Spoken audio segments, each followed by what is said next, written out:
లో మరో రచ్చ ప్రారంభమైంది. భాగ్యనగరానికి చెందిన ఓ మంత్రి పార్లమెంటు సభ్యునికి మధ్య తలెత్తిన వివాదం తారాస్థాయికి చేరుతోంది. విశాఖ పార్లమెంటు స్థానానికి సంబంధించి ఇప్పటికీ వివాదం నడుస్తుండగా తాజాగా మరో లోక్సభ స్థానం విషయంలో గొడవ ప్రారంభమైంది. సాధారణ ఎన్నికలకు ఇంకా 2 ఏళ్ల సమయం ఉండగానే అధికార కాంగ్రెసులో కుమ్ములాట ప్రారంభమైంది. లోక్సభ స్థానాలకు సంబంధించి ఇప్పటికే పార్టీలో వివాదం మొదలైంది. విశాఖపట్నం లోక్సభ స్థానం నుంచి ఇప్పటికే కేంద్ర మంత్రి పురంధేశ్వరి ప్రాతినిధ్యం వహిస్తుండగా రాజ్యసభ సభ్యుడు సుబ్బిరామరెడ్డి తాను 2014లో అక్కడి నుంచి పోటీ చేస్తానని ప్రకటించారు. విశాఖలో వేరే ప్రాంతాల వారు ఎన్నికవుతున్నారని, ఈ మారు మాత్రం తానే బరిలో దిగుతానని ఆయన బహిరంగంగానే ప్రకటించారు. ఇది ఓ రకంగా కాంగ్రెస్లో విస్తృత చర్చకు దారితీయడంతో పాటు నేతల మధ్య ఉన్న విభేదాలు బహిర్గతం అయ్యాయి. ఆ వివాదం నడుస్తుండగానే మంత్రి ముఖేష్ గౌడ్ మరో గొడవకు తెరలేపారు.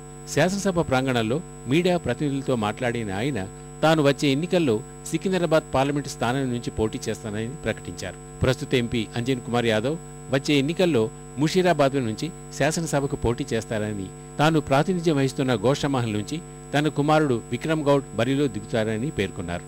ముఖేష్ గౌడ్ చేసిన ఈ ప్రకటన పార్టీలో చర్చనీయాంశమైంది. సొంత పార్టీ ఎంపీ ప్రాతినిధ్యం వహిస్తుండగానే ఇలాంటి వ్యాఖ్యలు చేయడం ఏంటన్న అభిప్రాయం వ్యక్తమైంది. ముఖేష్ గౌడ్ వ్యాఖ్యలపై ఎంపీ అంజన్ కుమార్ యాదవ్ తీవ్ర స్థాయిలో స్పందించారు. సికింద్రాబాద్ పార్లమెంట్ కు ఎవరితో అంటే ఇది ఖాళీగా ఉందా సీటులో ఇండిపెండెంట్ ఎవరితో కూడా నాకు అర్థమైతలేదు. ఖబర్దార్ సికింద్రాబాద్ మీద కన్నేస్తే what is this nonsense. Give respect, take respect. మర్యాదగా ఉండాలి.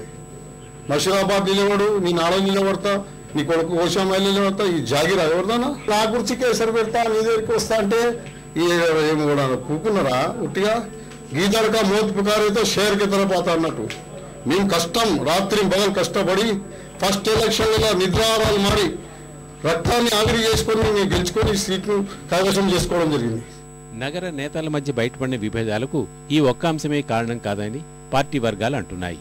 2004 ఎన్నికల సమయంలో మహారాజ్గంజ్ టికెట్ కోసం ఇద్దరూ పోటీ పడ్డారని, అప్పటి నుంచి వారికి పొసగడం లేదని కాంగ్రెస్ శ్రేణులు చెప్తున్నాయి.